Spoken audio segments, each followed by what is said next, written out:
YouTube is on easy mode, and the truth about it is what we're going to talk about in this video. There's no better time to start a YouTube channel than now. Now, when most people ask the question of is YouTube really on easy mode, I get your justification around that question because YouTube, we know, takes a whole lot of work, hours of editing, and if you're an OG in the YouTube community with so much work that goes in, we're looking at editing videos over 20 hours, and then someone comes to tell you that YouTube is on easy mode. You want to question, do you really know what you're saying? Do you know how many hours I put into my YouTube thumbnail, having to create and edit that video to be the way it is? So how in God's name are you going to come and tell me that that's easy? Well, in 2024, we've seen a lot of surprises happen on the YouTube channel. New YouTubers just come in, create videos, and before you know it, people are getting monetized in days, in weeks, opposed to someone talking about YouTube monetization in a period of 1 year or getting 1,000 subscribers in a period of 1 year, 2 years, as the case may be. YouTube is actually on easy mode. Now, there are a lot of reasons why most people find it difficult to start a YouTube channel. It's because of some of the things that were told by experts before now. When they'll tell you that hours would go into how you having to create a thumbnail, there'll be hours of edits, there'll be hours of doing this or that before you can have a good video out and people get to stay on to watch your video. That alone is enough to discourage people from having to even venture into starting a YouTube channel. But now we've seen that people can take, I'll say, 20 minutes to make a video and they put it out on a platform and it's actually doing well. Now, I'll talk about the DoorDash method. And I was looking at the amount I made because I was like, am I tripping? When I came across DoorDash channel, I was like, girl, what are you doing? How is this even working? Which begs the question of the algorithm is so not predictable. Am I saying that putting hours into editing your YouTube thumbnail is not actually effective? It increases the rate at which people try to click on your video and watch it. But before even going to the DoorDash method, I'd like you to know that one of the things that people look out for in a video is the value that you are giving to your audience.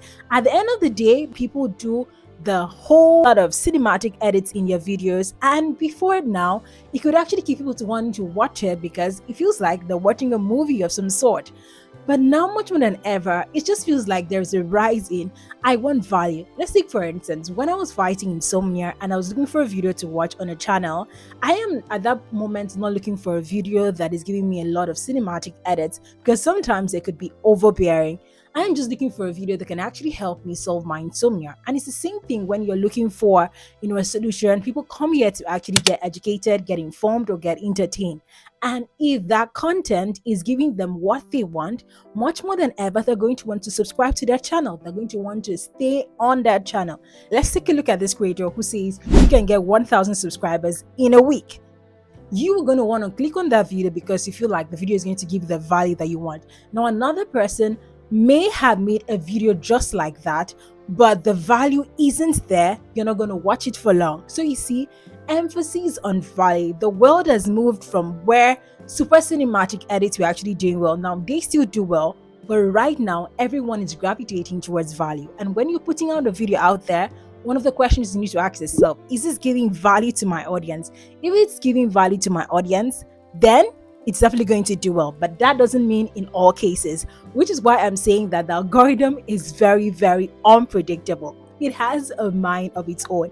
Now, one thing you must know is that putting so many hours into having to edit a video doesn't translate into that video performing well. It can be very painful as creatives when you put in so much hours into an edit and a video doesn't perform well, whereas the video that you didn't even put in so much effort, it gets to do well. That is the surprising thing with algorithm. When I say it has a mind of its own, I am not kidding. So let's go back to the DoorDash method. When I stumbled on DoorDash's channel, I hope I'm getting that right, okay? Girl, I love you for what you do.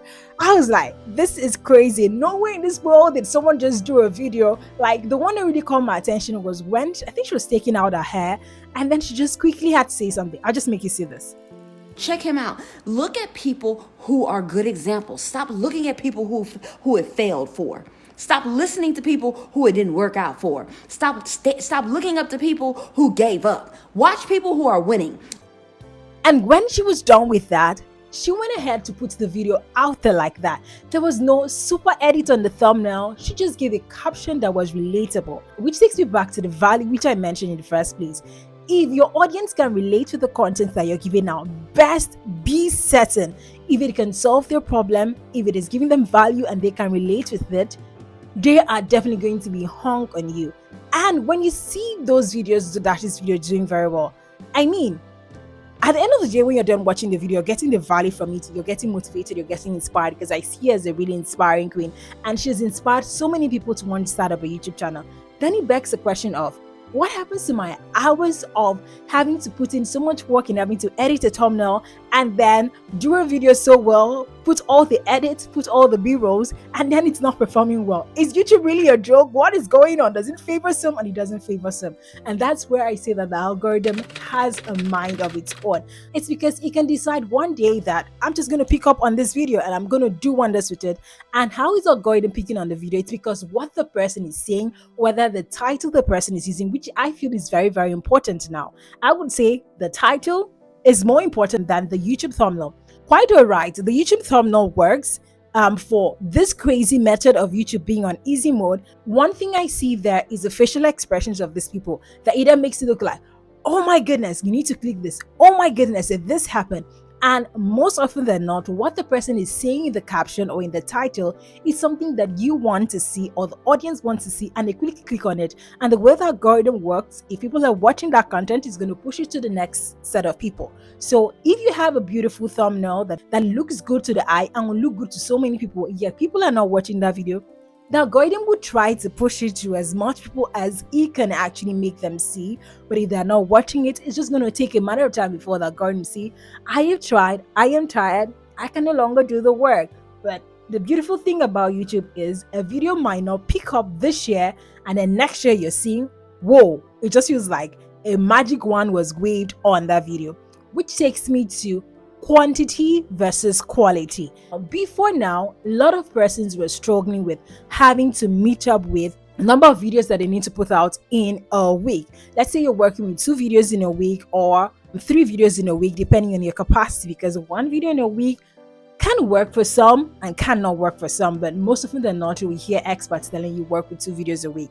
And sometimes you're living in a country like in Nigeria, where I am. This particular video, I'm filming with natural light. Now, I had gotten my makeup done, getting ready to film, and I was about filming and it took the light. Now, that is enough discouragement to want to even go ahead and to film. But I told myself, I'm going to go ahead and still film this video, whether there's lighting or not. I'm going to work with the natural light. When I do the edit, it's definitely going to work and someone's going to get the value for this.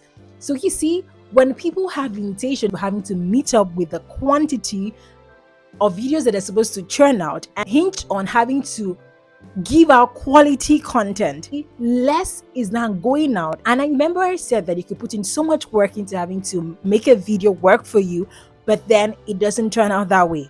So this new method of YouTube being on easy mode means that you might not even have to do all those serious edits. You might not even have to put in so much work, and yet a video does well when it meets the requirement of is it giving value to your audience? Can your audience actually relate to this content? Because remember that you are not for everyone. When you're trying to get everyone's attention, you actually end up getting no one. But when that content is relatable, it's unique, is valuable to someone, they definitely get to click on it. Before now, I probably wouldn't have even gone ahead to film this video. But now I'm like, okay, there are videos where I filmed with super lighting and it didn't actually do well. And there have been videos where I filmed with natural light and it actually did well. So girl, go ahead and film that video. If a video is meant to go out on a particular date and you want to meet up with that, go ahead. So you see where quantity gets to beat quality. Now, does that mean that you're going to do that every single time? I would say no. And when it comes to quantity versus quality, most often than not, we know that DoorDash method can actually work for some people and might not work for others. But sometimes we are limited to perfection. Perfection, I would always say, is a healer, where you want everything to be super perfect all the time. As such, that is limiting you from showing up as often as you would want to. Again, take this with a pinch of salt. Perfection can work for some people, that people would say, I'm never going to put out this video because it doesn't meet up with my expectation. It doesn't meet up with what I want there. But at the end of the day, they put out that video doesn't perform well. And then there's some people who put out videos that, I mean, you look at it, you're like, girl, what's up? What's going on here? But why is this video performing well? It takes me back to value, relatability, authenticity, and how much that information is very much needed by the audience that is viewing it. Is YouTube really on easy mode or not? Well, that's a question you would have to answer for yourself. When you look at the hours that goes into your edit, hours that go into you having to come up with your content, but then you also put it side by side. If I didn't have to put this number of hours into my content, can that content still do well? And on days where I feel like giving up, can actually go for the easy route and see if my video will do well. Because the only thing that holds us back is what we want for ourselves, how we want people to see our content, how we want that super edit, and someone will be like, oh my goodness, she's so good in it. And by no means are you wrong for having to stick to what you want. It is what is working for you that you're definitely go for. The likes of DoorDash, that method is working for them where they don't even have to put in effort into having to edit their thumbnail. And for mothers who want to, taking care of baby, navigating everyday lifestyle and all of that, or maybe you're limited just like I am with, having to use light to film, you could just simply go outside and film. Do it the easy way, not having to hold yourself bound by a set of rules, but be free to express yourself. And if it's giving value to your audience and they can relate with it, then you're definitely going to see the algorithm smiling at you. And that's where YouTube is on easy mode comes into play. I'll see you in my next video. And if you're someone who gets nervous in having to speak on camera, I dropped a video for you on how easy it is to speak on camera and like a pro. Fire.